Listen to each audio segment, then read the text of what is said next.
Só se for liberada aqui a gravação, né? Já estamos online aqui. Deixa eu já fazer o compartilhamento aqui da sala.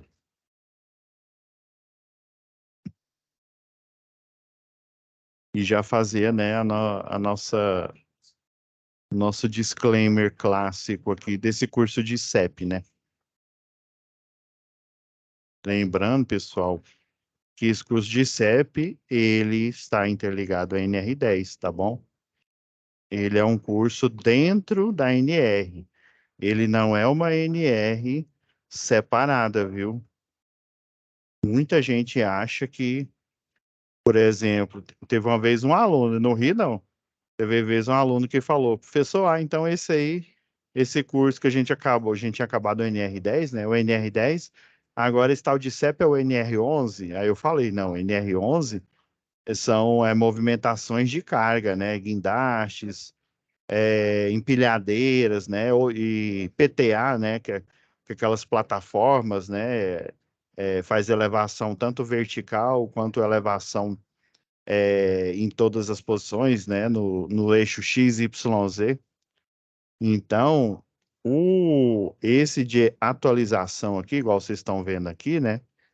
Na sala aqui da turma 923553, ele está dentro do curso de NR10. Ele é um subcurso dentro da mesma NR, né? Igual eu expliquei lá na primeira aula. Ele é vamos pegar os termos atuais agora, ele é um upgrade, né? Um upgrade da NR10. Então, última aula a gente falou de polêmica, né? Estou aproveitando para fazer com que esse curso aqui de CEP seja o mais abrangente possível, que a gente possa falar de todas as áreas, porque lembrando aqui, né? Aqui em conteúdo do curso, lembra, lá na primeira aula eu mostrei, ó, aqui, ó, cada link desse daqui é uma aula, tem 18 aulas aqui, mais outras 7 aqui. Então, mas só que é uma aula, ela, vamos dizer assim, ela é engessada, ela é ipsis literis, os itens, ele fala, ok, né? Por isso que existe a videoaula, né? A videoaula é para você fazer um aprofundamento. Daí, né, com a experiência que eu tenho aqui em treinamentos, né, aqui no Senai chama de aperfeiçoamento. O jargão do CREA, né, e do Ministério do Trabalho e Emprego é capacitação, né? Essa é uma capacitação. Então, como eu sei, né, lembrando que a gente tem duas atividades, dois formulários, um de 10 questões e outro de 6 questões, eu já deixei aqui para quem está apressado. Eu sei que esse curso aqui ele é empresarial, né? Ele não é de alunos propriamente do Senai, né? É de uma empresa, a empresa que contratou. Então, se você, né? Eu até brinco, se você é menino de 7 meses, está apressado para fazer as questões, né? Então, você vem aqui na biblioteca e assiste essas duas aulas aqui, né? A primeira são as 10 questões da primeira avaliação, né? Do primeiro formulário. Salvo engano, você tem 3 tentativas, e aqui o avaliação 2 são 6 questões, e também você tem 3 tentativas, tá bom? Então, antes de fazer, por isso que eu venho aqui e mostro na aula, né? Então, o ruim é se algum de vocês não assistir pelo menos a primeira aula.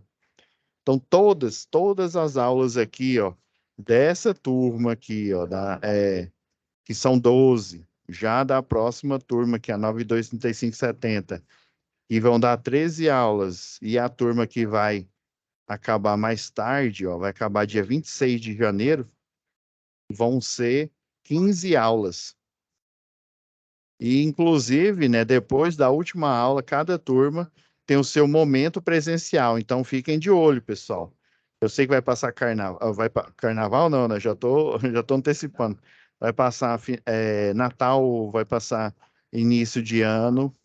Então, fiquem de olho, aí, principalmente a última turma, para não perder o momento presencial. E provavelmente o outro professor, José Clébio, né, que está acompanhando vocês em NR10, provavelmente, ó, tá mostrando aqui, ó, que o horário. Não, eu estou mostrando a recuperação, desculpa, é aqui, ó. Não é a recuperação, não. É aqui, ó. Aqui em cima. Ó, 29/1, das 12, né? 12 às 16 horas. Então, provavelmente, o momento presencial da NR10 vai ser, sei lá, das 8 até as 11, por exemplo, né? Então, geralmente, NR10, a atualização de NR10, a reciclagem, né, que chamam, reciclagem o momento presencial é na parte da manhã e o momento presencial do CEP é na parte da tarde.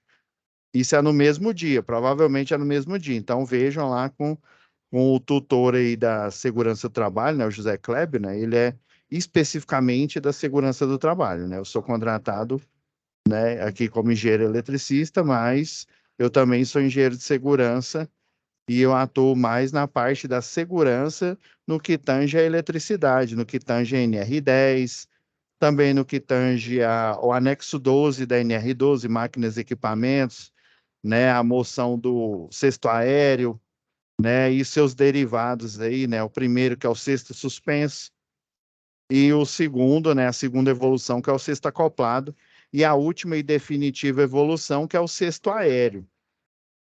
Eu vou até aproveitar, né, para falar um pouco disso, né, na parte aí de linha viva. Mas hoje eu programei para a gente falar dos métodos de trabalho, né? Que método de trabalho, professor? Ah, é aquele tal de procedimento operacional? Mais ou menos. É aquele tal de IT, né? Agora é IT, né? Também. Mas, assim, a gente precisa saber qual que é o conceito, né, de métodos de trabalho relacionado à NR10, né, e relacionado ao sistema elétrico de potência, tá bom? Então, a gente vai ver isso aqui. Preparei aqui para vocês, deixa eu ver. Eu tenho, ah, eu finalizando aqui, ver se a gente fala também de prontuário das instalações elétricas. Só para vocês terem ideia, dependendo aí do contrato, as empresas, né, até o próprio Senai, ele contrata para dar um NR10 mais completo, um NR10 mostrando como, né, e eu aproveito porque o meu trabalho, né, da pós-graduação, né, de final de curso, ainda era um TCC, né, hoje em dia o pessoal faz um artigo, foi relacionado a qual que é o procedimento, como que eu devo proceder, o que que eu devo procurar, que documentos eu devo gerar para elaborar o prontuário das instalações elétricas, né? Então, assim, geralmente, às vezes as empresas pedem, principalmente para o público técnico, né? Principalmente o engenheiro eletricista, eletrotécnico também, né? O tecnólogo na área de elétrica, né? Em eletrotécnica, né? Eu sei que aqui no Senai tem o tecnólogo em automação. Já o tecnólogo em eletrotécnica, sinceramente, eu não sei se tem. Então, basicamente, o eletrotécnico, tecnólogo em eletrotécnico e o engenheiro eletricista é o público principal para saber o que, que é o prontuário das instalações elétricas. Por quê? Porque ele precisa, né, ainda mais que ele, né, a responsabilidade é chamada para ele, né, ele precisa ter noção disso. Então, deixa eu colocar aqui a nossa. Isso, esse mesmo. A gente vai fazer aqui um overview aqui.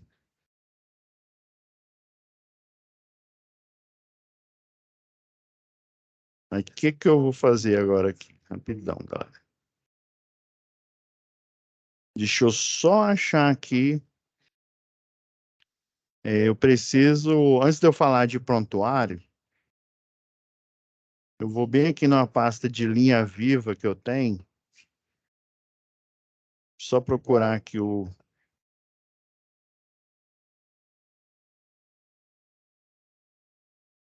Tem aqui um de linha viva de transmissão.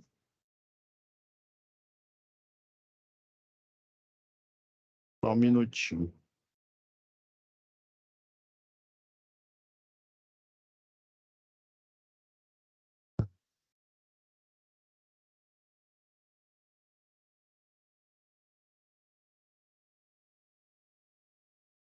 Beleza. Não achei aqui.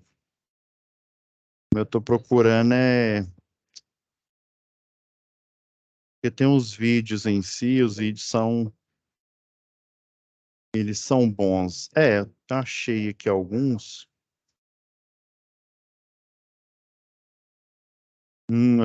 Achei aqui uns interessantes aqui para a gente analisar sobre esse trabalho, né?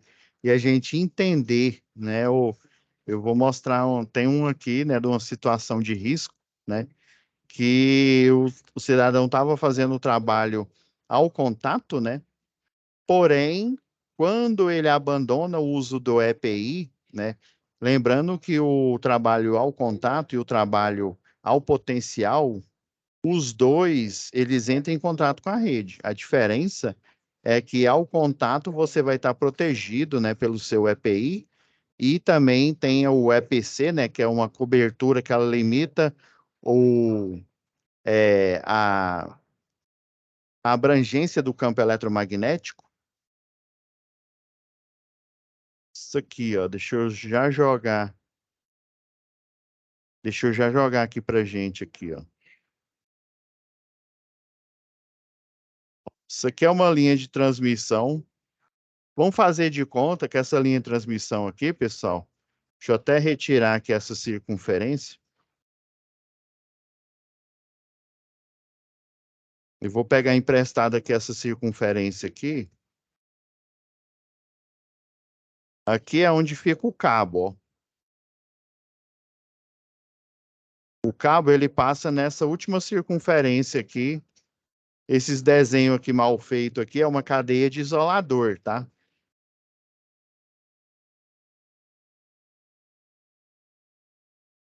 Deixa eu ver se eu tenho uma cadeia de isolador melhor aqui.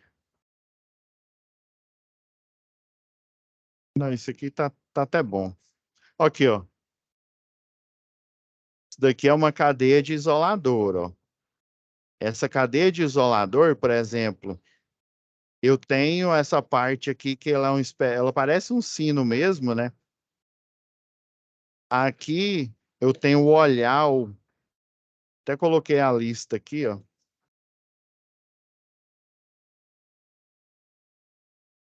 Essa parte aqui do disco, ela é metálica. Essa outra aqui, a manilha, né? É manilha sapatilha que chama, também é metálica. E as duas estão separadas por esse disco aqui de vidro. Ele é de vidro, vidro temperado, ele pode ser de cerâmica.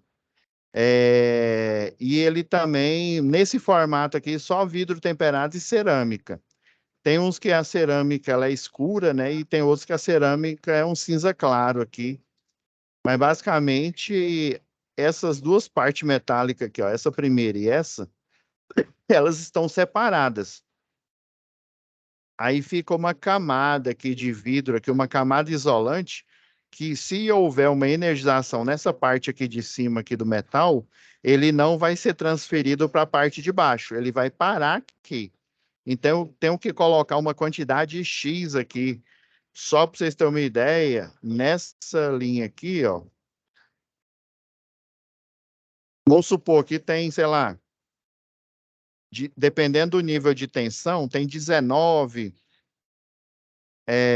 20, 25 a 24 cadeias, eles chamam cadeia de isoladores. Por exemplo, a nossa famosa rede 13.8, ela tem dois isoladores de disco. A 34,5 kV, ela tem três isoladores de disco.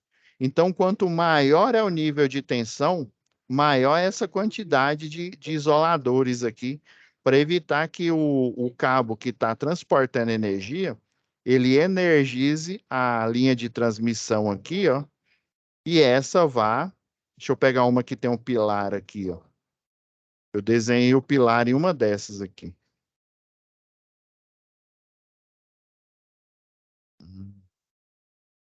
Isso aqui, ó, até que esse isolador aqui ficou melhor.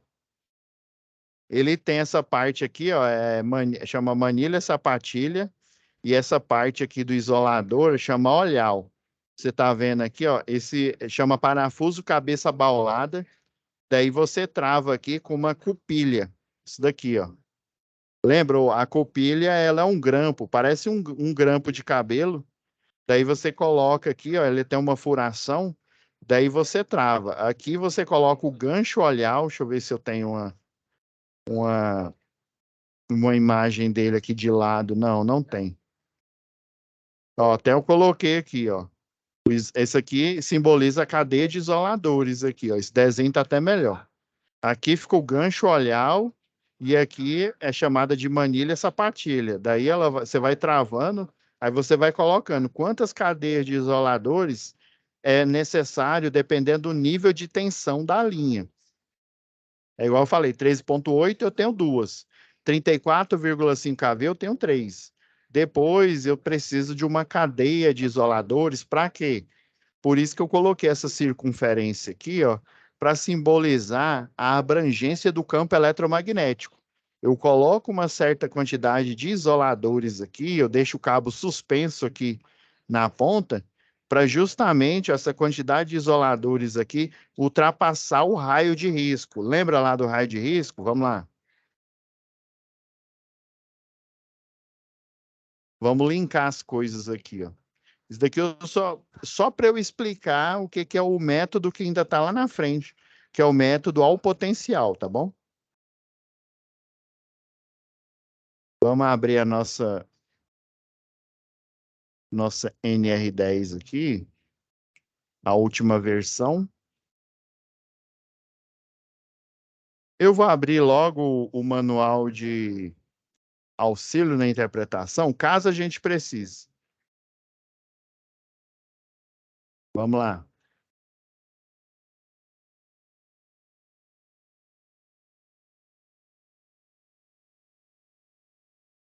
Vamos lá na NR10. Vamos lá nos anexos aqui, ó. Lembra? Pasmem, viu? Muito aluno lá de engenharia elétrica. Eu já vou logo no teoricamente aluno mais gabaritado, vamos dizer assim, né? Às vezes é culpa do aluno, né? Eu não vou ser hipócrita aqui, não. Às vezes o aluno é preguiçoso mesmo e ele não se esforça em nada para entender o que o professor passa. Mas às vezes também o professor, em função, né, de tanto tempo trabalhando, igual fala lá no Pica-Pau, né, nessa indústria vital, né? Às vezes ele fica cansado e no início ele era até um professor bom, depois ele fica um professor ruim. Infelizmente isso aconteceu comigo nessa matéria, né, de lá na engenharia elétrica chamava Introdução à Engenharia de Segurança do Trabalho. Era uma disciplina lá de 6 meses e daí o professor era daqueles caras assim cansado mesmo e mal dava instrução para a gente. Aí já pensa, por um lado, às vezes o aluno é preguiçoso, tem aluno lá que é preguiçoso mesmo, principalmente o filhinho de papai, né? Você mesmo, se você for filhinho de papai, é de você que eu estou falando, que recebe tudo na mãozinha e não quer estudar, e não quer romper, e não quer crescer na vida. Aí ele atrapalha a si mesmo e atrapalha os seus colegas, atrapalha a empresa que ele foi contratado, vira um ciclo vicioso, né?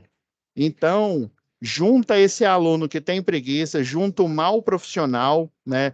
O mau profissional de educação, daí o aluno sai sem entender. Às vezes, nem o professor, né? Dependendo. Se eu não me engano, acho que foi na primeira aula que eu falei com vocês sobre a questão do professor. Tem professor que ele não é completo. Eu tenho que falar isso, né? O professor completo é aquele professor que se dedica à área da docência, porém, ele tem que trabalhar por exemplo, igual aqui no Senai, ele tem que trabalhar na indústria, ele tem que ter a vivência de projeto, porque senão ele é um professor, ele é um docente incompleto. Ele só sabe ler o livro, ele só sabe te passar a regra, mas ele não sabe como é que faz um projeto, ele não sabe como é que faz um prontuário das instalações elétricas, então ele tem que ter esse discernimento. Olha como que é simples, pessoal, essa tabela aqui, e na época eu fiquei assim, né? Não sabia se era de comer ou passar no cabelo. Zonas de risco. Esse PE, o ponto energizado, é o cabo. É o cabo que está transportando energia. Se a gente olhar nesse livro aqui, ó, do Wagner, Milton, do Milton Pinto, mostra aqui uma estrutura, né, de transmissão e mostra o vão, que é a distância entre uma estrutura e outra. Do mesmo jeito, em linha de distribuição, rede compacta, né, rede nua, né, as redes tipo N, tipo B, tipo M, né, você tem esse vão, e esse vão aqui eu não posso esticar o cabo igual eu estico corda de violão. Se eu esticar demais, com o calor, por exemplo, variação de temperatura, né? Geralmente aqui, ainda mais o Brasil, que ele é um país tropical, né? Você tem o quê? A dilatação. Quando o objeto ele tem esse formato longilíneo, né? Um cabo, os efeitos da dilatação linear eles são mais evidentes. Então, se eu esticar demais com o calor aí do dia, ainda mais se o cabo for de uma rede nua, né? A rede, o alumínio, a alma de aço, ele está exposto às intempéries, né? Lembra lá de geografia, né? Os fatores, né? Os fatores ambientais aí, né? O vento, você tem o sol, você tem todos esses fatores aí que eles degradam a rede, né? Degrada a estrutura, por exemplo, a umidade e o ar que passa aqui em volta da estrutura, né?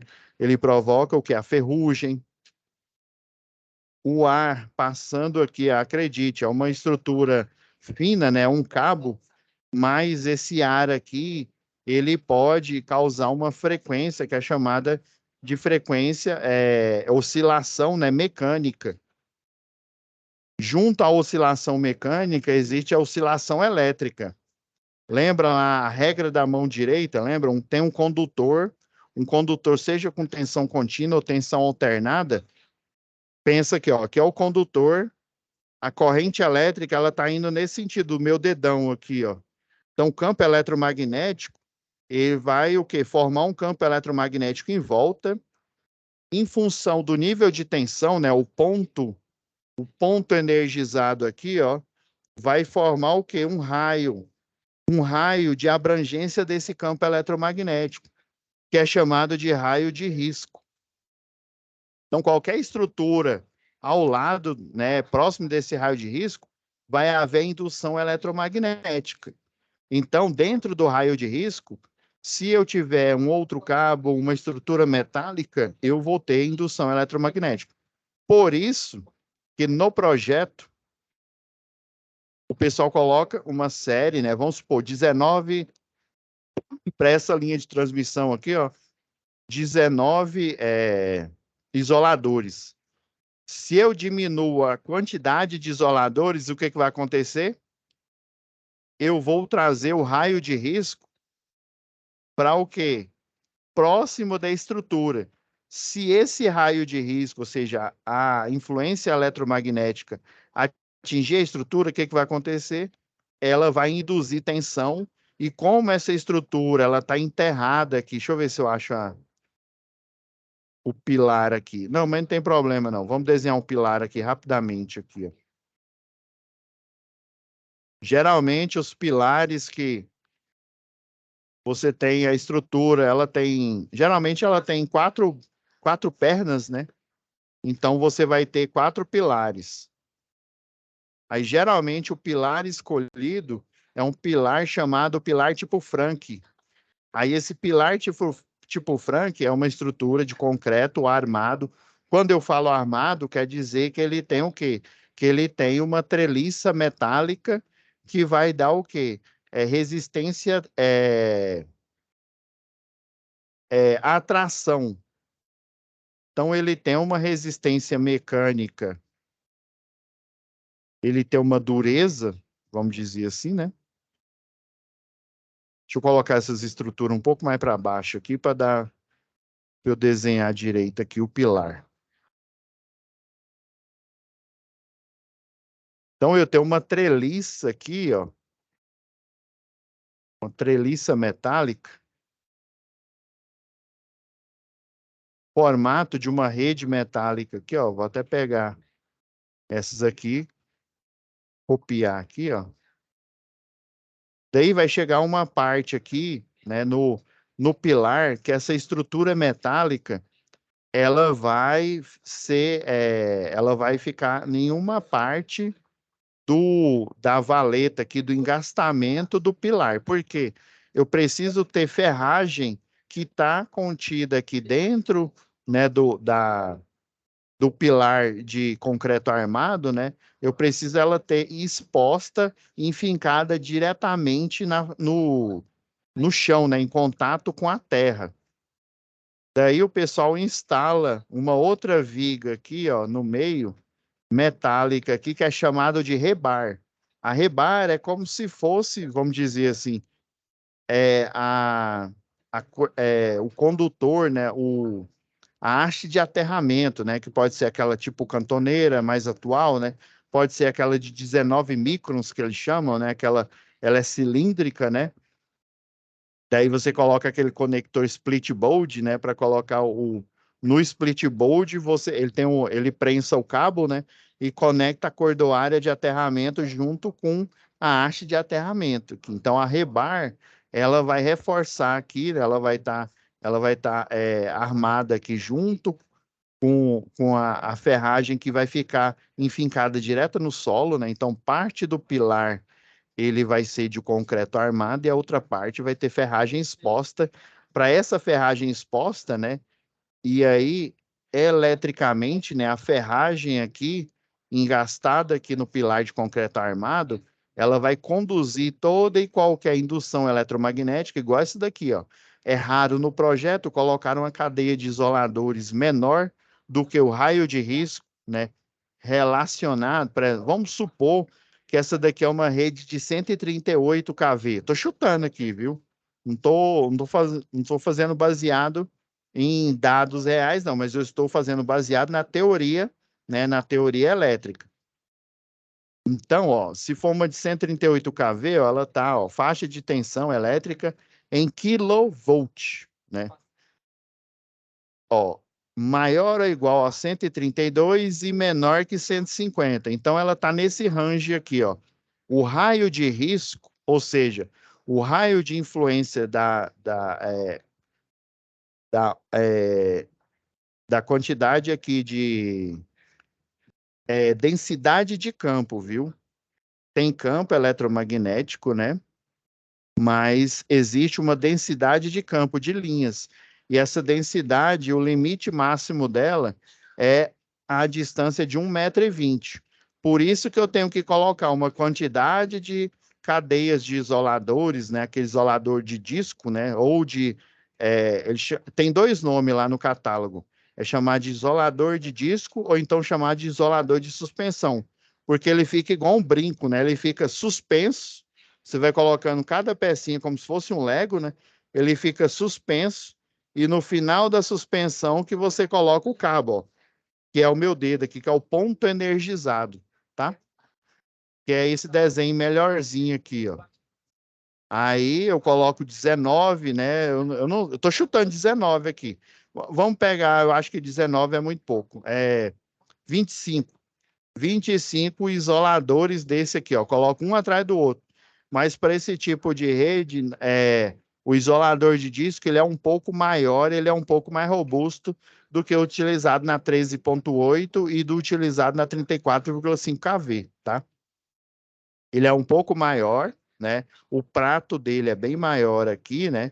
Então lembra, ó, essa parte metálica aqui não está conectada, né? A manilha sapatilha não está conectada com o olhar aqui embaixo. Daí você vai montando 25 discos aqui, né? Pegando, o primeiro vai ficar num gancho olhar e daí até no último ir nessa chamada de sapatilha aqui, ó, para o cabo, porque se você colocar o laço pré-formado aqui e o cabo direto, sem a sapatilha, ou então sem a manilha sapatilha, ele vai aprensar esse cabo. cada fio dele, né, tem um formato cilíndrico. E se você puxa ele aqui em volta aqui sem essa sapatilha, o próprio nome já diz, ela calça o cabo e deixa com que na hora que ele faz a curva e que ele é travado ali na estrutura, ele faz uma curva como se fosse uma circunferência. Se você pôr sem a sapatilha ou sem a manilha sapatilha, os dois têm essa função, ele vai prensar o cabo e ele vai o quê? O formato cilíndrico, ele vai começar a ficar é, um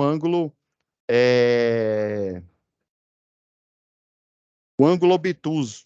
E daí ele corta a circunferência e arrebenta o cabo por tração. Ah, entendi, professor. Então eu coloco uma quantidade tal que a distância dela, né, seja maior, né, do que 1,20 m. Se ela for menor do que 1,20 m, vai acontecer o que eu explicitei aqui, ó. O raio de risco vai atingir a estrutura, por sua vez, vai induzir tensão na estrutura metálica, e aí, por segurança, a estrutura metálica, lembra lá tem aquela norma NBR 5419, que ela fala sobre o SPDA, né? Todo o sistema, né? Sistema de proteção contra descargas atmosféricas, que é onde a gente tem a captação, nós temos as descidas, né? As descidas podem ser naturais e elas podem ser aparentes, né? No prédio, onde você coloca uma espécie de um balizador, você coloca o cabo aparente em volta do prédio, que o pessoal acha feio. Mas o ideal é você fazer o SPDA, né, na fase de construção. E aqui numa linha de transmissão, a própria estrutura ela vai servir o que é de descida para o conjunto completo do SPDA, né? Que eu tenho a captação, né? No caso, vai ser o próprio cabo que vai captar, porque ele induziu tensão. Eu tenho a descida, que é a condução à própria estrutura, e eu tenho também o aterramento, né? O final aqui, que inclusive tem normas específicas só para o aterramento. O SPD é tudo: captar, descer, né? Conduzir o surto ou a descarga atmosférica e, por fim, você aterrar, ou seja, você vai o quê? Dispersar essa energia aqui no solo. Aí o ideal é que essa dispersão aconteça a muitos metros aqui abaixo, né? Porque lembra lá, vai formar o quê? Superfícies.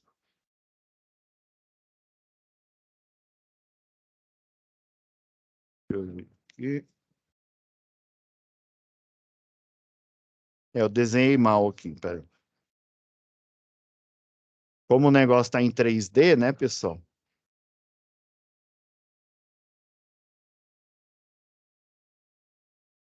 Então a circunferência aqui, né, a gente enxergando em 2D, ele vai parecer uma elipse, né? Então vamos supor, ó, aqui é onde a ferragem começa. Aí vai começar a se formar o quê?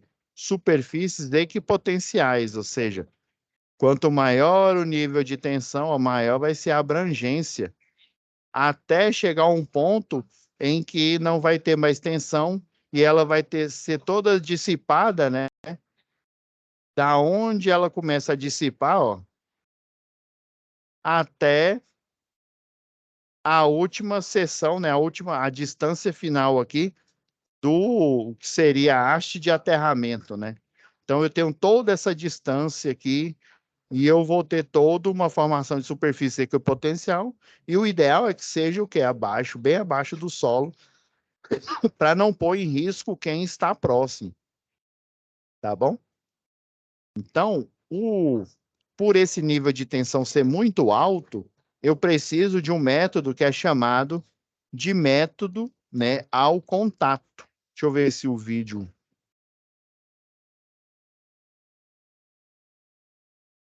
tem um aqui do método ao contato aqui. Então vamos lá, galera. Vamos ao formalismo aqui agora.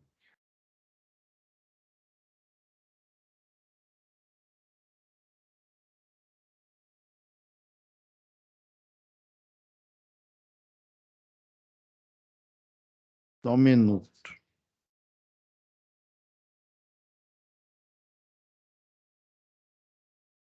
Então, antes da gente falar sobre, né, os métodos de trabalho sob tensão, né, vamos recapitular aqui, eu deixei de proposta aqui, ó, recapitular as 5 regras de ouro, né?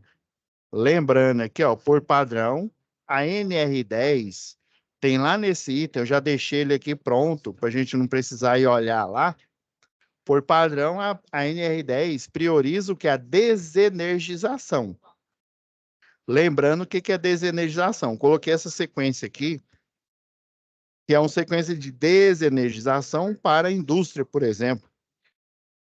Isso aqui seria uma subestação.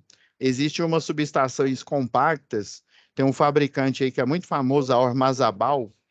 Ele produz, ele faz, né, uma subestação que ela fica dentro de um invólucro, né, como se fosse um container, né? E daí essa subestação, ela é pressurizada com um gás, né, que é chamado SF6. Esse aqui, ó. Vou escrever aqui.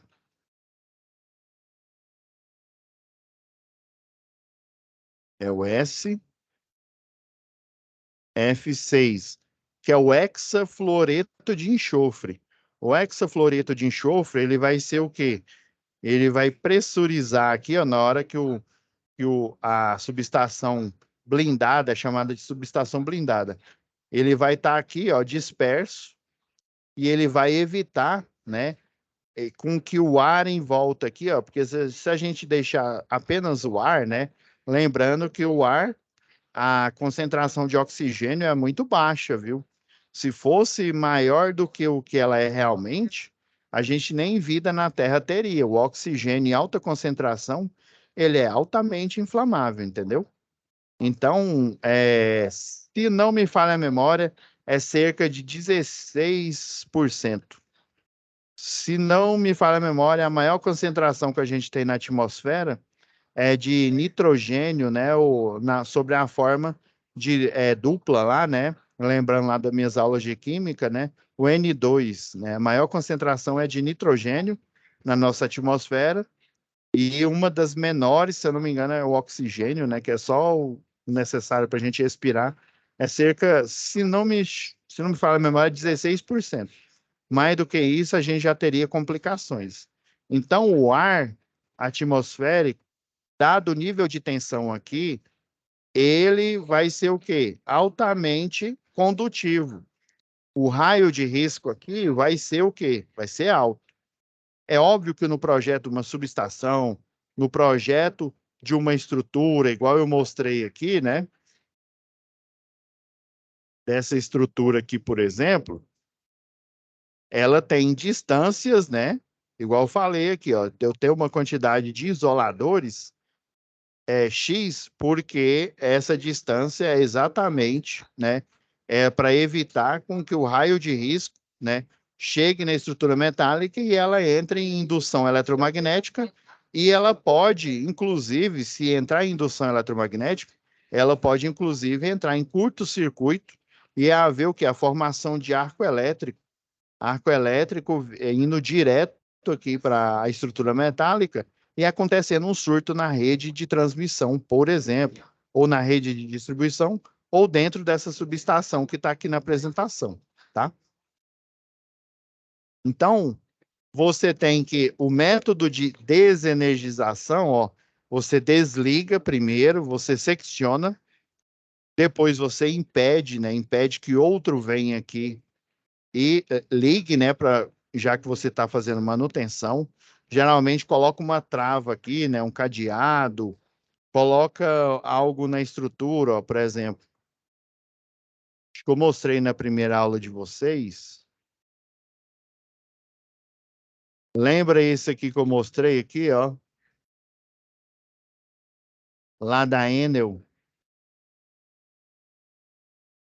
que ó, 5 regras de ouro, que é justamente isso aqui, ó. Lembra, ó, tem essa, eu aqui tô, esse aqui, ó, ele desligou o barramento aqui da subestação.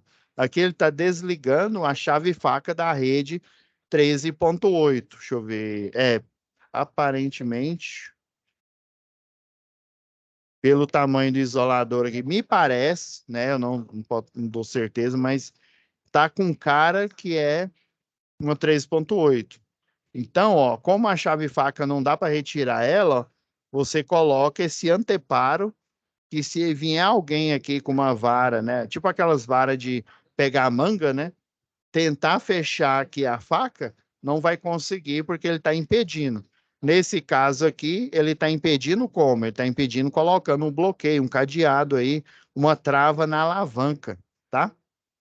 Aqui, ó, ele vem com detector de tensão, tá vendo, ó, como ele tá aqui do chão, ó, em frente aqui à subestação. Muitos têm um tapete de borracha. O ideal é você, né, utilizar para te dar mais segurança, além de um tapete, você utilizar essa banqueta isolante. Tá vendo? Ele está em cima da banqueta isolante. Então você constata, né, com detector de tensão com uma vara telescópica ou 3 seções ou 2 seções de uma vara de manobra, é justamente para você fazer aqui, ó, ele já está utilizando o quê? O método à distância. Ele à distância está detectando para ver se realmente essa subestação foi desenergizada. Então ele está utilizando o método à distância, porque se ela tiver energizada e ele for o quê? Caminhando aqui no chão, mesmo que com calçado de segurança, venha com aquela caneta, sabe? Aquela caneta que eu até mostrei na aula passada, detectora de tensão, venha com a caneta, né? E, e, e, e aproxime, né? Como o raio de risco é grande, né? E daí para você fazer esse procedimento aqui, você tem que despressurizar esse tipo de subestação, ou seja, você tem que retirar, né? Lá eles têm, geralmente ele tem um compressor, né? Esse compressor ele vai aspirar o hexafluoreto de enxofre e ele vai guardar ele no invólucro, né? De aspiração aí desse compressor, né? É como se fosse aqueles que a gente utiliza em casa aí, né? Aspirador de pó, né? Como se fosse. Então ele vai retirar. Se você chegar próximo aqui, se tiver ligada, fim de jogo. Então você tem que estar o que? À distância. Justamente, sempre a gente tem que pensar o quê? No anexo aqui da NR10, aqui, ó. Nas distâncias de segurança. Qual que é a abrangência do raio de risco, né? Principalmente a gente tem que pensar no raio de risco, que é a distância, igual no exemplo que eu falei aqui, a rede de 138 kV, na média o raio de risco é de 1,20 m. Então eu tenho que colocar uma quantidade de isoladores de suspensão ou de disco, né, para extrapolar essa distância e não haver indução eletromagnética. Inclusive, a estrutura tem aquele desenho justamente para manter uma distância maior, no caso da 138, né? Maior de 1,20 m da fase A, da fase B e da fase C. Ela tem as disposições, né, igual eu mostrei aqui, horizontal, disposição vertical. Ó, essa aqui, eu falei o mesmo nome aqui. Essa aqui chama horizontal vertical. É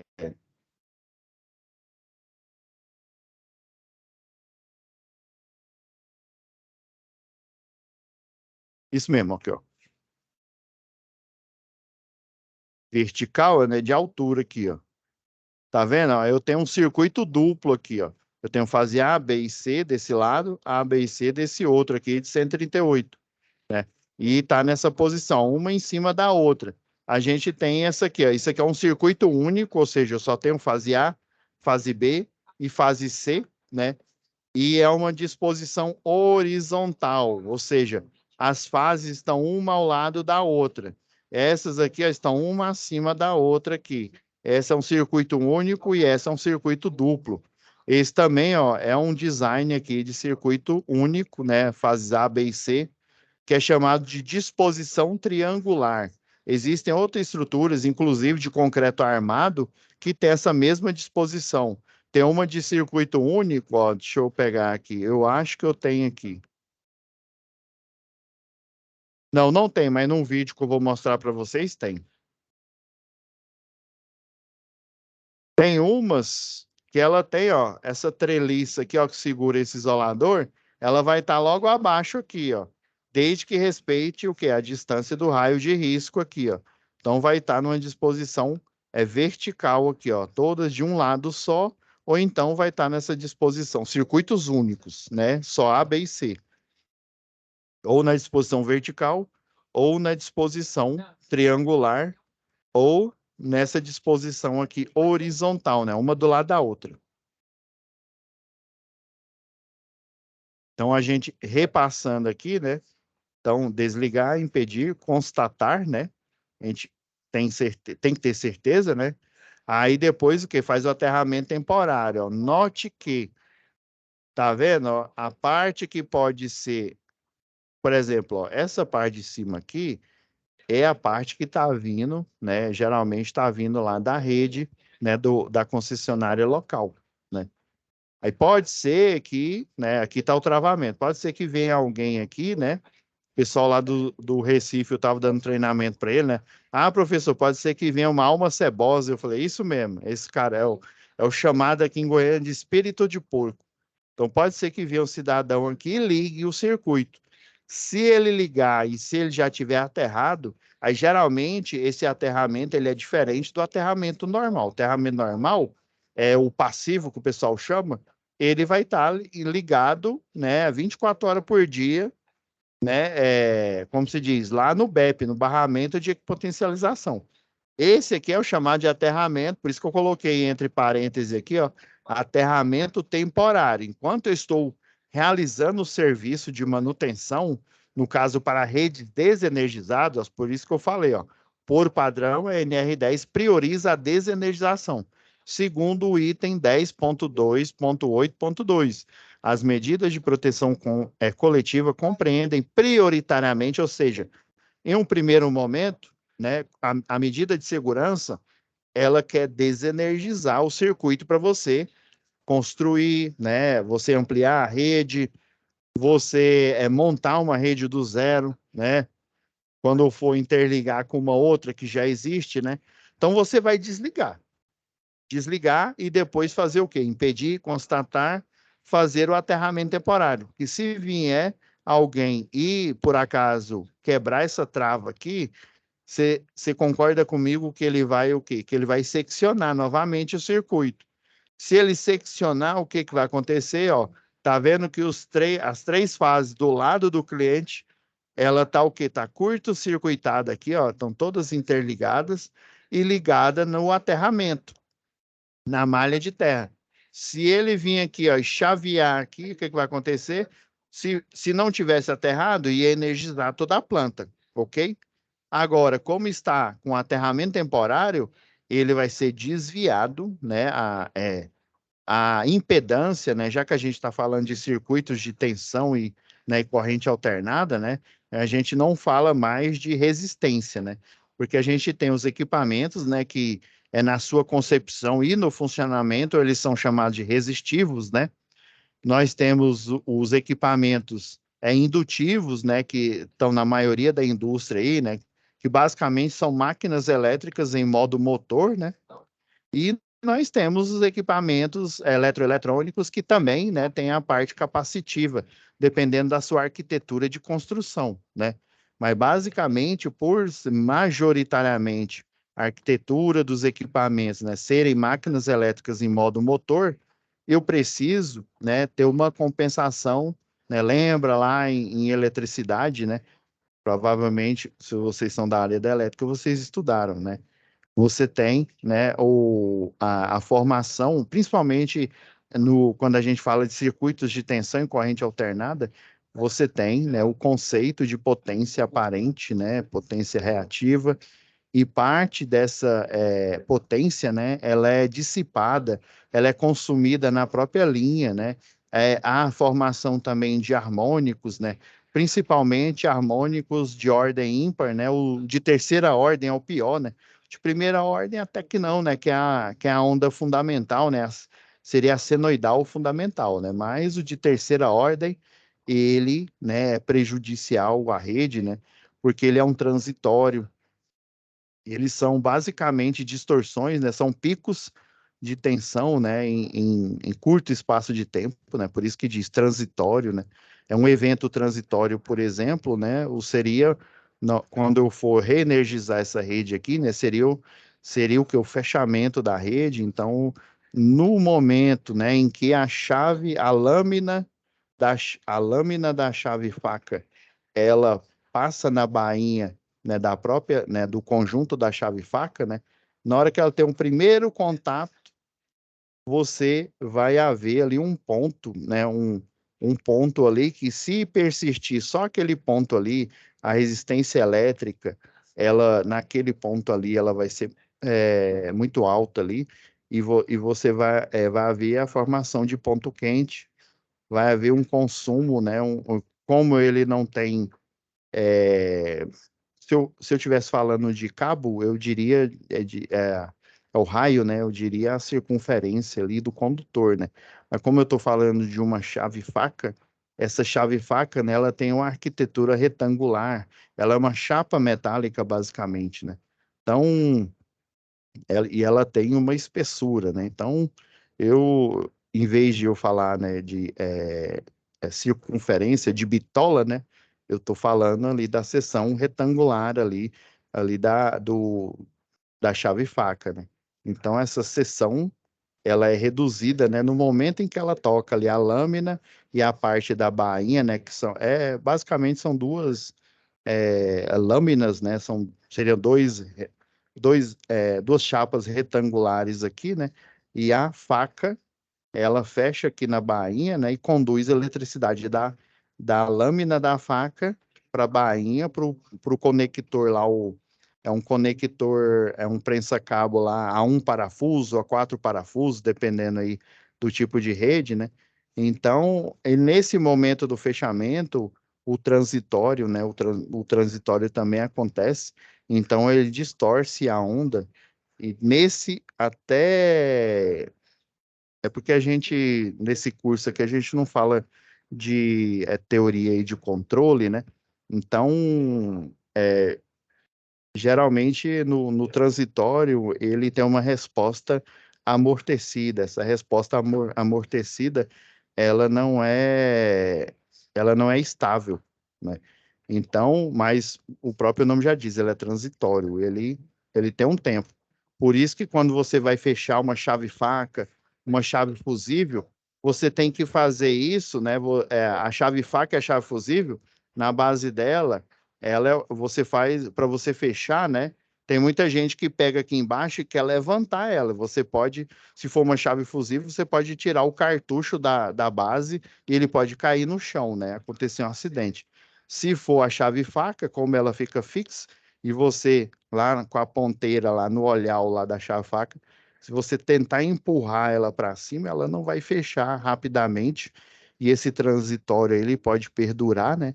Inclusive, pode acontecer um arco elétrico ali na hora do fechamento. Então, você sempre tem que fazer o movimento circular, né? Porque ela é uma chave, ela fecha aqui, né?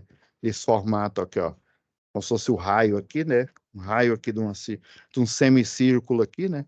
Então, você tem que fazer o movimento circular. Você nunca pode empurrar a chave fusível, a chave faca aí, porque aí você vai, quando a chave faca ou a chave fusível, no caso a chave fusível, ela tem uma chapa aqui em cima e tem a cabeça do elo fusível aqui, ó, e é a mesma questão. No primeiro toque vai acontecer o transitório, então eu tenho que fechar ela rapidamente para evitar que esse transitório ele se perdure por muito tempo, que se ele perdurar, além né, de distorcer a onda aí, né, provocar picos de tensão, e esse pico de tensão ele pode ser interpretado como um surto, né, um curto-circuito, né, então ele tem que ser rápido ali na hora de operar o equipamento. Então, no caso aqui do aterramento, por isso que eu coloquei temporário, né, esse frame aqui é o frame, né, do passo a passo de uma subestação. Já esse daqui eu peguei de um livro aqui, ó, tá mostrando o aterramento, né, da rede, né, um eletricista de rede aqui, ó, ele com a vara de manobra, né, no caso aqui, ó, como ele tá colocando um aterramento temporário, tá vendo? Ele tá curto-circuitando aqui, ó, Aqui não dá para ver, mas esse aqui é um parafuso, é chamado de... Deixa eu dar um zoom aqui. Ah, melhorou agora. Ele é um parafuso olhal. Esse aqui que ele está segurando, tá vendo? Que ele coloca o talabarte de posição aqui. Esse desenho é antigo, que, ó, o ideal é ele estar usando um cinto paraquedista. Nesse caso aqui do desenho aqui, ó, pelo que eu vi, o que o desenhista colocou é um cinto abdominal, mas hoje em dia é um cinto paraquedista. Então ele coloca o talabarte de posição. No caso dessa estrutura aqui, tá vendo que ele usou a espora, principalmente na zona rural, dependendo do local, às vezes não dá para você levar e colocar, bater a escada aqui. Então, inclusive, até linha de 69 kV, às vezes você tem que fazer isso. Então, ele sobe aqui com a espora, logicamente a espora é adequada. Se for um poste de madeira, essa espora, ela parece um espinho mesmo.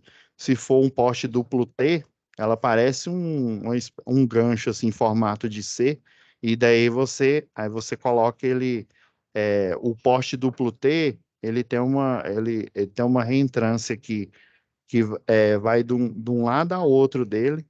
Aí essa parte dessa pinça em C, ela prende aqui nessa reentrância. Aí o eletricista, como ele já é treinado, né? Ele põe um peso numa perna, libera a outra, aí finca a outra perna aqui no poste duplo T, né? Aí prende essa perna e solta a outra. E assim ele vai subindo. Às vezes ele tem que subir com a espora, né? Adequada ao tipo de poste, né? E aqui ele está utilizando, essa aqui não é uma vara de manobra universal, não. Essa daqui, provavelmente, né, até pela tarefa que ele está fazendo, é um bastão garra. Esse bastão garra, né, ele prende no olhar, né, no olhar esse parafuso aqui, ó, e você à distância, ó, um dos métodos, né, o método à distância, você consegue prender, né, os grampos aqui do aterramento temporário.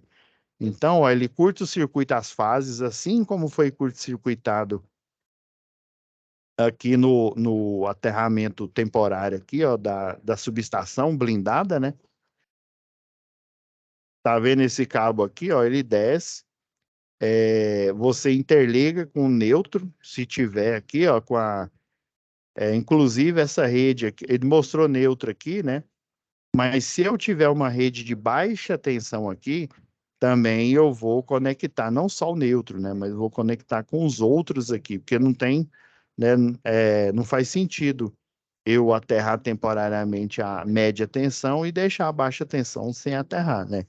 E, inclusive, por segurança, se eu só colocar no neutro, porque teoricamente, né, a gente sabe que existem as regras, mas às vezes o pessoal não monta em conformidade, principalmente quando é rede rural, né? Então, o neutro, na teoria, é para ele estar aterrado, né? O neutro, quando a gente utiliza na arquitetura de baixa tensão, ele está aterrado aqui. Então, se ele está aterrado, ele vai se encontrar com aterramento. Mas vai que ele não está. Aí, por segurança, você ainda pode conectar, ó, do neutro, você coloca uma haste, né, o que o pessoal chama de trado, né, um trado, e enfinca ele no solo, porque se alguém, aqui no caso, ó, veio aqui, o cidadão quebrou esse bloqueio, ligou, a energia, em vez de energizar, né, o cliente, ele vai para o aterramento temporário e se dissipa aqui, né? E dependendo do tipo de proteção que ele tiver aqui, ela vai atuar, né? Porque vai dar um surto. Nesse caso aqui, do mesmo jeito, né? Se vier alguém, não, eu vejo esse povo, esses eletricistas de distribuição, é facinho, eu vou lá fechar. O pessoal chama de banana, né? Porque parece já viu que a chave fusível ela parece uma banana de dinamite, né? Então o pessoal fala, né? Os leigos aí falam, né? Eu vou fechar lá as bananas, banana de dinamite, né? Porque elas têm uma cor laranja, né? E na ponta é um cinza, assim, ó, uma cor acinzentada. Então lembra uma banana de dinamite.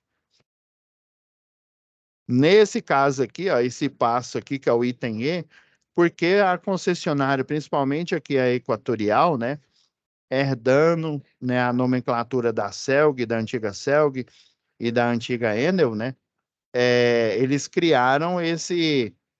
Por isso que eu mostrei esse documento lá na primeira aula para vocês, né? Esse documento, né, as 5 regras de ouro, ele fala exatamente desse item aqui, ó. Olha, a linha, né, esse item aqui, ó, proteger, né, as partes energizadas, né, é a linha E. Então, lá na própria NR10 são 6 itens, né? Tem o item de desligar, né, que é o seccionar. Tem o item relacionado ao impedir, né? Então, se eu não me engano, é A, B, C, D. O E é esse, que é proteger os elementos energizados, né? E o F é a parte de sinalizar, né? Mas aí o pessoal chama de 5 regras de ouro, né? E coloca esse acrônimo aqui, ó, dicas, né? De D de desligar, o I de impedir, o C de constatar, o A de fazer o aterramento, lembrando que é temporário, né? Acabou o serviço, você desmonta, né, o aterramento temporário, você faz o procedimento ao contrário, né? Ou seja, o último passo vai ser o primeiro para você voltar à rede a fazer a energização, né? Vamos lá. Então, agora é hora de proteger os elementos energizados, que é inclusive essa a linha E aqui, ó, e esse item, o 10.5.1, é o item que fala, né, de todos os itens aqui do método de desenergização, né? E sinalizar, né, basicamente, às vezes, até no momento aqui, ó, no momento de impedir, às vezes, a mesma peça que serve para impedir a energização, ela também tem 2 funções. Ela tem a função de sinalizar, ó. Inclusive, essa daqui, se eu não me engano, está escrita não ligar, né? Aqui está falando não ligar, né? E ela tem 2 funções, ou seja, a de impedir a energização, né? Fortuita por alguém que não é autorizado, que não está de posse da ordem de serviço, e também, né, de sinalizar, né, mostrar que tem algo acontecendo.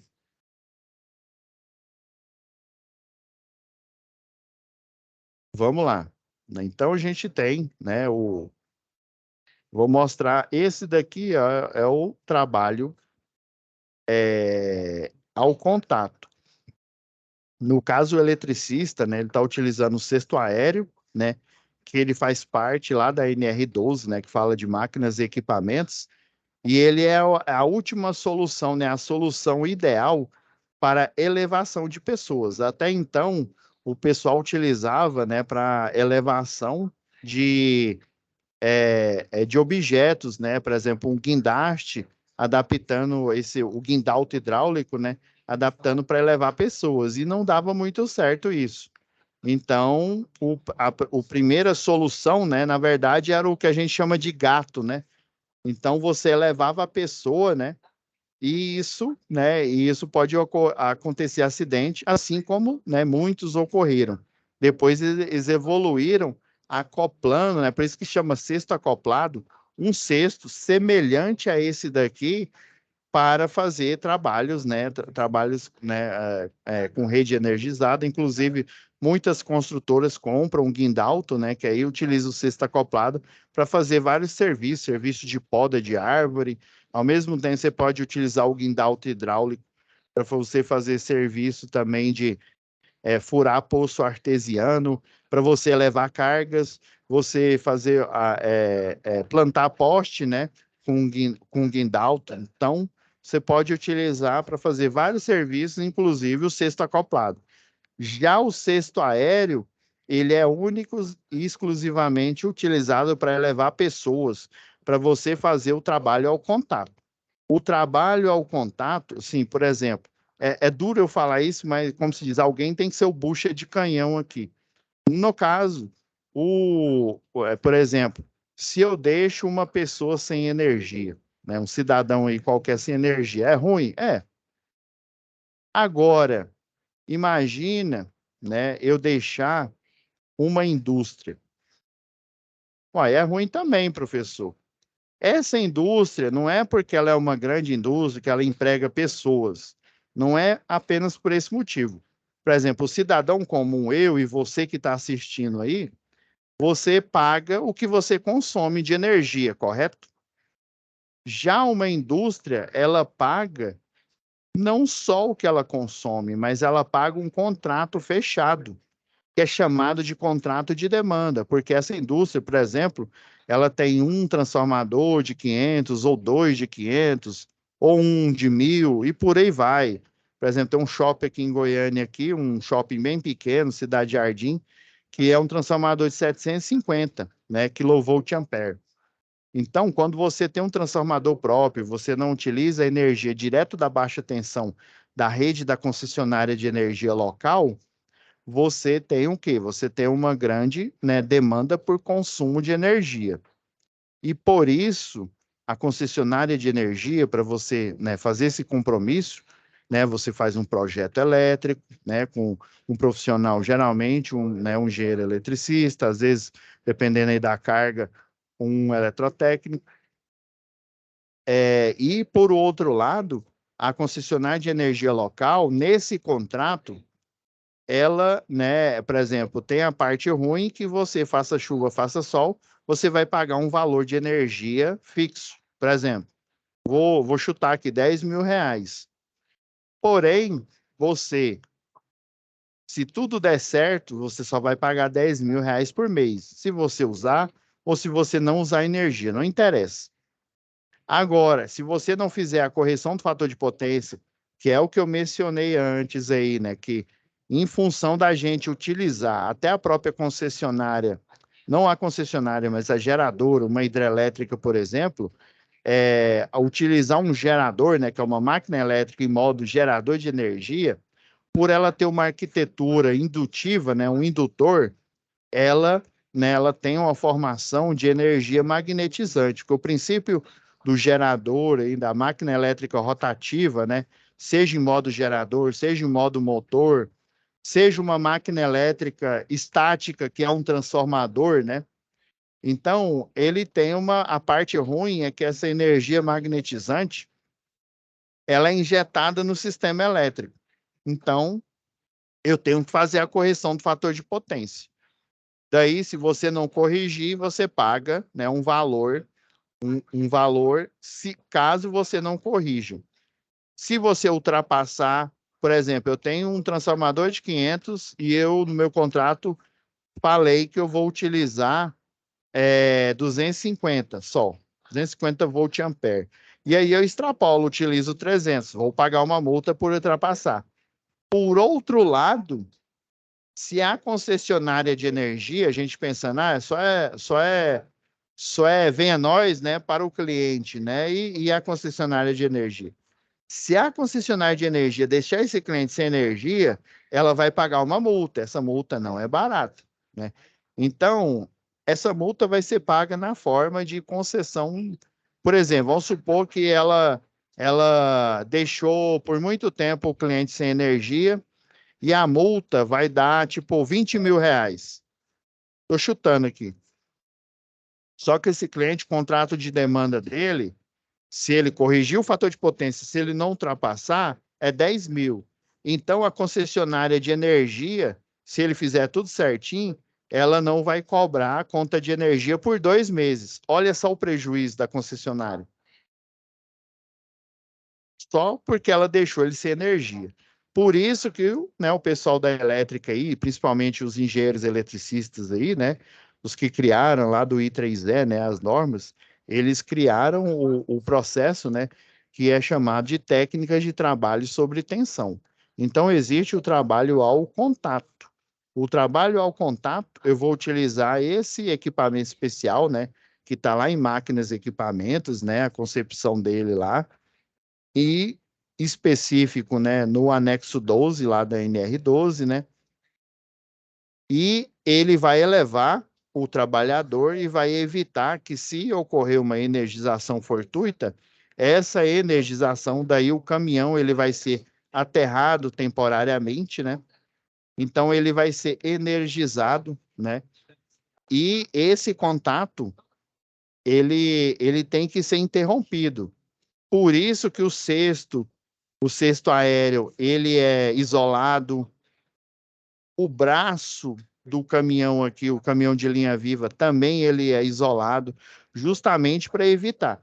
Caso seja energizado, o caminhão vai estar aterrado, né? Aterrado temporariamente, obviamente, né? E daí essa energia vai ser desviada para o solo. Esse cidadão aqui, ó, vai estar utilizando luva de borracha na classe de tensão do circuito, que ele vai dar manutenção. Ele vai estar utilizando manga isolante, que é uma outra cobertura de borracha. Ele utiliza uma luva de cobertura, né, que é uma luva, ela é um couro. Uma luva de cobertura, por baixo, a luva de borracha, e por cima aqui da luva, como se fosse um casaco, né? Ele vai utilizar a manga isolante, que é outra cobertura de borracha para proteger ele. E o ideal é que ele utilize aqui, ó, esse daqui não, essa foto aqui, ó, esse trabalhador não está utilizando, mas já é necessário, né? Já é um item de segurança. A famosa balaclava ou touca ninja, né? Vai utilizar a balaclava, vai utilizar aqui, ó, uma proteção facial aqui, ó. Inclusive, o capacete ele já vai vir com ela integrado aqui no próprio capacete, né? Isso depois de uma análise preliminar de risco, todo o trabalho, né? Tem uma análise preliminar de risco aqui, ó. Vamos lá. Existe, então, o trabalho ao contato, que é isso que eu comecei a falar, né? Trabalho à distância e o trabalho ao potencial, né? Então, ó, nesse primeiro aqui, é o trabalho à distância, lembrando do recorte da NR10 aqui, ó, nós temos os raios de riscos, né? Então, ó, semelhante a você ter uma distância ótima com que, ó, o raio aqui, ó, o raio que vai provocar, que tem uma densidade de campo magnético aqui, ó, que pode provocar um acidente. Eles, no caso aqui, ó, eles estão trocando esse isolador de pino. Essa daqui é uma cruzeta, ó, está parecendo que é uma cruzeta polimérica, e ela tem, ó, tá vendo aqui, ó, tem a mão francesa. Tá vendo que eles subiram aqui no poste, é um poste duplo T. Eles subiram com as esporas e está utilizando, ó, ele está utilizando esse conjunto aqui para fazer o trabalho à distância. Ele utiliza uma vara de manobra universal, pode utilizar um bastão garra, ele pode utilizar todo o equipamento que vai ajudar ele a fazer esse trabalho à distância, tá bom? Para a gente não ficar muito na retórica aqui, né? Olha o trabalho ao potencial aqui. Eu peguei esse daqui, não é muito comum do pessoal mostrar aqui. Tá vendo aqui, ó? Você tem uma estrutura isolante. Essa estrutura isolante aqui, ó, ela evita, né, com que a energia desça e, né, e descarregue aqui, provocando um acidente. Tá vendo que os colegas dele estão ajudando ele. Ele está utilizando uma roupa especial, né? Inclusive, pessoal,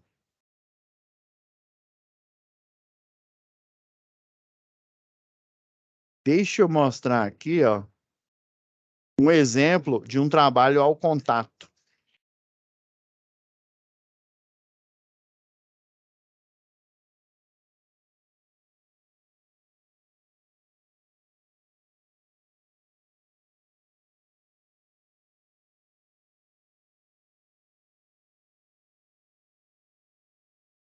E, ó, o eletricista está fazendo o trabalho ao contato. Desculpa, trabalho. Não, é isso mesmo, trabalho ao contato. É uma rede compacta, pessoal. Rede compacta porque, ó, ela tem uma proteção de plástico aqui, ó. Daí ele está ligando, ele está interligando, é uma rede tipo 4, ó. Ele está em cima de um cesto aéreo, a gente vai ver mais aqui, ó. Ele está em cima de um cesto aéreo. Ele colocou as coberturas isolantes aqui, ó, justamente para diminuir a abrangência do raio de risco. Ó, ele está colocando uma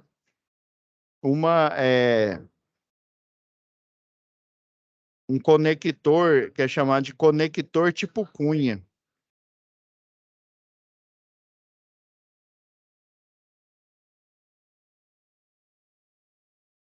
Essa rede aqui, ó, tá energizada. Então, trabalha ao contato, tá vendo? Ó, que ele tá com luva, luva de raspa aqui, ó, luva de borracha, manga isolante, tá vendo aqui, ó? Ó, aqui dá para a gente enxergar bem, ó. Tá com a manga isolante aqui de borracha. Então, ele está fazendo trabalho ao contato. Ele está entrando em contato, só que não em contato direto com a rede, um contato indireto. Ele está utilizando o EPI, ele colocou aqui na rede o EPC, né, equipamento de proteção coletiva, né, para diminuir o raio de risco, e ele está fechando aqui, ó, está fechando esse jump aqui, né? Então, esses trabalhos, né, ao contato, à distância, ao potencial, eles foram criados justamente para evitar que, se a concessionária de energia, né, de distribuição ou de transmissão, ou até de geração de energia, necessitar fazer um serviço, né? Lembrando que a concessionária de distribuição ela tem clientes o quê? Industriais, que não pode deixar eles sem energia. Tá certo que o cliente comum também não pode deixar sem energia, mas como se diz, ele paga o que ele consome, não tem um contrato, né? É óbvio que ele pode ser ele pode ser prejudicado, né? Inclusive, existe o processo de ressarcimento, né? Se ocorrer algum dano, né? Mas por exemplo, o cliente industrial ele também ele tem mais responsabilidade, assim como a concessionária com ele, por ter lavrado um contrato. Então, esses métodos eles foram criados para justamente eu fazer montagens, fazer manutenção e não precisar desligar a rede de distribuição. E isso é no caso da linha viva de distribuição. Tem a linha viva de transmissão, né, que eu já expliquei até, se eu não me engano, acho que foi na segunda aula, né? Então, em conformidade com o CBO, né, o Código Brasileiro de Ocupações, né, então o eletricista de linha viva de distribuição, linha viva de transmissão, o montador eletromecânico, dependendo da atividade que ele faz, né, ele vai ter que fazer uma montagem com a rede energizado. Deixa eu ver o que mais. Pessoal que faz o comissionamento, principalmente de subestação, geradoras de energia, né, pequenas centrais hidrelétricas. Então, eles precisam fazer o trabalho deles com um circuito energizado. Então, precisa que a gente tenha técnicas que tornem isso possível, né? Então, por isso que a gente ou faz o trabalho à distância, utilizando, né, varas de manobra, bastões especiais, né? O bastão tipo gancho, né? Tipo, ele é um gancho mesmo. Daí a gente tem parafusos especiais que tornam isso possível. Dependendo do tipo de amarração, existe um tipo de amarração que ela tem uma volta, e essa volta é como se fosse um olhar. Aí você coloca a ponteira universal da vara universal ali, né? E aí você consegue tirar esse, esse pré-formado, né? Tem pré-formado metálico, tem pré-formado isolante, né? Você consegue tirar esse pré-formado sem chegar próximo. Então, para pequenas, vamos dizer assim, 13,8, né? E que não é pequena tensão, né? Eu posso fazer esse método aqui ao contato. Já quando essa tensão se eleva, daí eu tenho que fazer o método, né? É o método ao potencial, ou seja, eu vou ter que entrar literalmente no potencial aqui, ó.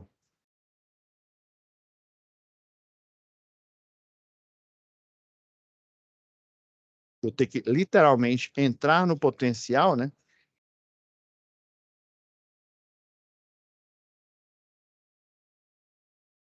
Ó, tá vendo? Ó, tá tudo energizado, com média tensão. Ele colocou a concha aqui do conector cunha, ó. Aí aqui no meio ele coloca a sapata. Então a concha é em formato C e a sapata ela preenche o formato C. E bem nas pontas da sapata você coloca o cabo, né? Tá vendo que ele colocou Em uma ponta aqui, ó, o cabo, né, que vem, ele vem desse lado aqui, ó, e o outro que vem desse outro lado aqui, que é o que ele está segurando aqui, ó.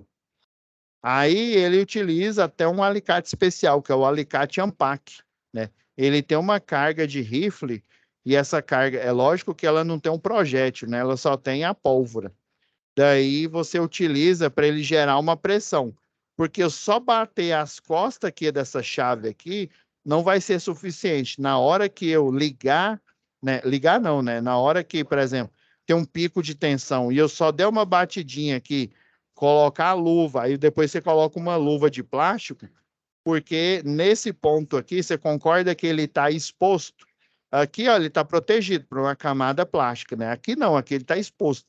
Então, eu tenho que fazer a isolação dessa parte que ficou exposta para justamente fazer com que a rede compacta ela volte a ser compacta, né? Tá bom? Pessoal, deixa eu só fazer aqui um registro aqui rapidamente, antes que eu esqueça. Tá bom? Espera aí. Já que a gente finaliza a aula aqui. Hoje ela deu uma extensãozinha porque a gente deu uma atrasada aqui, mas já estamos terminando aqui. Então é isso, pessoal. Vamos parar por aqui, né? A gente estava no método ao contato. Porque aí na próxima aula, né, como a gente tem muitas aulas aí, a gente vai finalizar falando falando um pouco mais do método à distância, né? E falando do método ao potencial, beleza? Eu vou mostrar o vídeo aqui na íntegra, né? Só ver se deu certo aqui.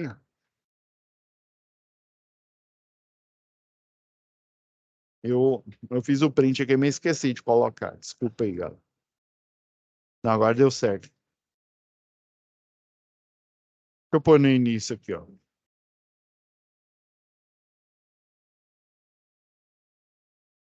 Como eu não estou compartilhando o áudio, mas o áudio aqui só tem barulho, só barulho mesmo.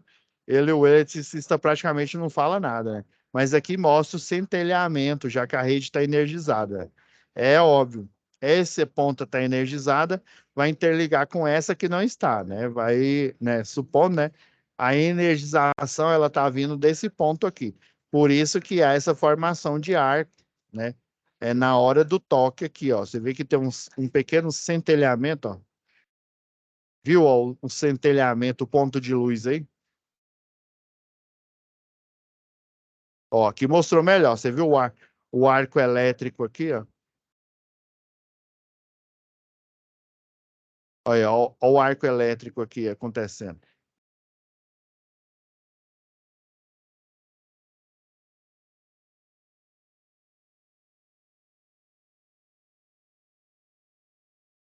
Não sei se vocês perceberam, ele está com uma certa dificuldade, porque a borracha, né, a classe de tensão para a rede 3.8, ela é bem mais grossa do que se ele estivesse mexendo com uma rede de baixa tensão, por exemplo, né? Então, quanto maior o nível de tensão, a borracha, ela é bem grossa, e daí você tem que praticamente estar brigando. Você vê lá o eletricista às vezes trabalhando, né? Parece que ele está devagar, mas na verdade né, ele está se esforçando ali, que é para ele conseguir fechar direito. Ele pega, por isso que ele pega devagar ali, né? Porque a pega, né? O que que é a pega? Aquela sensação que a gente tem. Se a gente faz um trabalho manual, né? Por exemplo, eu mexendo com um cabo aqui e tal, o trabalho manual com as mãos aqui nuas, sem luva, é muito mais fácil, né? A sensação do toque, né? O tato aqui, eu estou sentindo, eu estou percebendo aqui. Aí imagina se eu utilizar uma luva grossa, uma luva de borracha, uma luva de cobertura por cima, né? Fica mais difícil eu ter essa sensação. Daí eu tenho que imprimir mais força para conseguir, principalmente, fazer um movimento de maior precisão, né? Aí ele vem, ó, com. É porque não mostra aqui, ó. Ele coloca a sapata bem aqui, ó, que é um C, né? Aí ele coloca essa bolacha de metal entre o fio que fica nessa parte de cima e o na parte de baixo aqui. Aí ele dá uma batidinha ali, ó. Aí agora que ele vem com alicate Ampac. E o colega dele falou que está carregado, ou seja, deixa eu voltar aqui um pouco aqui, ó. Ó, nessa ponta aqui, aí eu coloco a carga lá sem o projétil, lógico, né? Já vem uma carga que ela é como se ela desse um tiro ali. Tem uns que você dá uma batidinha com martelo de borracha na ponta dela, aí ela tem um formato em C, vocês vão ver assim. E ela tem uma sonda de metal aqui na ponta aqui, ó. Aí na hora que a carga, ele dá o tiro lá na carga, ela vem e pressiona com a força. Se eu não me engano, é uma força ali aplicada ali, né, pontualmente por um curto espaço de tempo, né, bem rápido, né? Se eu não me engano, é na velocidade do som, né? Então dá 340 metros por segundo, né? Geralmente, se eu não me falha a memória, é, é cerca de 15, se eu não me engano, eu vi no catálogo, eu fiquei até surpreso. 15 toneladas. É rapidão lá. Pá, ele vai prender a parte da sapata com a parte da cunha aqui com uma força tão grande que mesmo com a vibração mecânica até que nem tanto, mas a vibração elétrica, né, quando você tem um horário de pico, você tem um fluxo de corrente maior, esse jump ele pode se abrir ali se você imprimir pouca força. Aí você coloca a carga bem aqui nessa ponta e aqui ele vai pressionar a sapata aqui e prender aqui o conector cunha, né? Fazendo vamos dizer assim, a solda fria, né? Desses dois cabos aqui.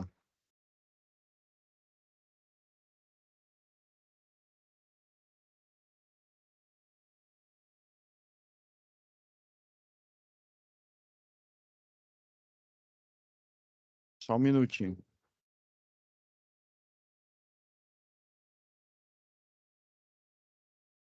Só, acho que esse frame vai ficar melhor.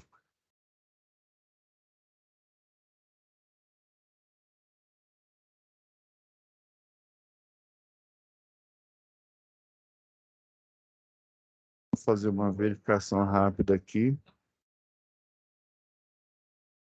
Não, beleza. Deu certo. Tá vendo? Ele fecha. Olha, nesse caso, como eu não estou compartilhando o som com vocês, né? Na hora que ele aperta aqui, ó, nessa parte metálica aqui, ó.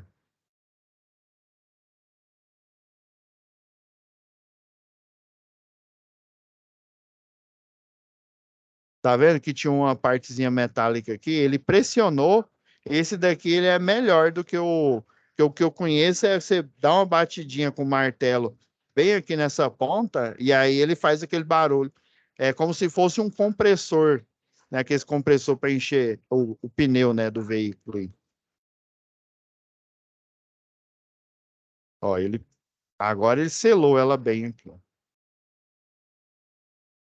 Então, pessoal, vou parando o compartilhamento aqui. Próxima aula a gente fala mais aí do método à distância, né? A gente mostra um procedimento à distância, né? Geralmente eu gosto de mostrar né, um que realmente foi feito. Eu até peço, eu ministro aula para os alunos aí, os eletricistas de rede, né?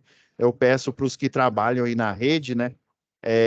Tirarem foto, né? Até do procedimento que eles gravam, se eles podem, né? Aí, lógico, com autorização da concessionária, né? Daí eles me fornecem para eu mostrar aqui no curso para vocês, né? Então, vou mostrar um método à distância e um outro ao potencial e infelizmente, cidadão. Ainda bem que ele né, não aconteceu um acidente com ele, mas poderia ter acontecido. Ele deixou de fazer, porque o trabalho do eletricista de linha viva, ele faz ele ou à distância ou ao contato. Quando ele retira as proteções, ele faz o trabalho ao potencial. Dá para ele fazer? Dá, mas é um risco maior e ele não precisava estar correndo esse risco. Colocou ele em risco, colocou o colega em risco, né? Apesar do colega estava gravando, né? E colocou, obviamente, né, o nome da empresa em risco aí, né? Imagina, acontece um acidente com ele, e aí a empresa perde o contrato e todos os funcionários são demitidos, né? Tá certo, assim, eu tô tocando no assunto dinheiro, né, no bolso, mas pensa, pessoal, por uma bobeira, o cidadão, né, como se diz, ele não age como cidadão, né, ele age como um animal, né, e daí ele põe em risco a vida, né, põe em risco o sustento, né, o sustento dos outros colegas dele, a vida também, né, tá vendo? O cidadão que ele não tem responsabilidade e que não tem senso de cidadania, o que que é ser um cidadão? É, por exemplo, se ele vai descartar um lixo, ele descarta esse lixo de forma consciente. O ideal é fazer o descarte, né? Plástico com plástico, orgânico com orgânico, né? Mas assim, no mínimo, imagina, você está tomando um refrigerante, está dirigindo o carro e você joga a lata na rua aí. Ah, não, eu jogo porque se eu não jogar, o lixeiro, né? Tem gente que chama de lixeiro. Eu acho isso pejorativo demais, né? Senão eu não dou trabalho para o lixeiro. Olha só, ó a mente pequena. É por isso que um cidadão desse é improdutivo, né? Ele tem pensamentos pequenos, né? A pequenez, né, já começa na mente dele, né? Então, deixe de ser um cidadão pequeno, deixe de ser uma pessoa improdutiva, né? Seja uma pessoa mais inteligente, né? Não fique causando problemas para você, né? Além de você causar para você, você causa para o seu colega, você causa para a empresa, né? Todos correm, a empresa perde o contrato, aí todo mundo vai ser demitido. Olha só, uma furada, né? Por conta de uma bobeirinha, né? O cara querer pagar de macho aí na internet. Então, cena dos próximos capítulos. Já estou contando mais ou menos a história antes, para vocês ficarem com vontade de assistir a próxima aula, beleza? Estou fazendo a retenção, né? O YouTube chama isso, né? De retenção. Então tá bom, pessoal. Fiquem com Deus. A aula durou mais um pouco aí, mas ela foi bastante profícua aí. Tá bom? Fiquem com Deus e até a nossa próxima web aula, querendo Deus e permitindo, né, o Criador.